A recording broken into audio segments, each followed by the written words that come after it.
कामाक्षि मादर्दवस्ते कामदानैकदक्षे स्थिते भक्तपक्षे कामाक्षि मादर्दवस्ते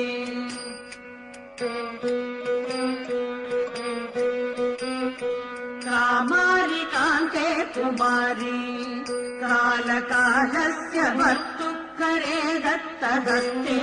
कामाय कामप्रदात्री कामकोटिस्य पूज्ये गिरम् देहि मह्यम् कामाक्षि मादर्दवस्ते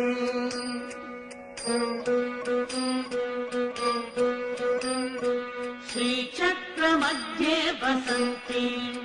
भूतरक्षपिशाचादिदुष्टान् हरन्ति श्रीकामकोट्यान् ज्वलन्ति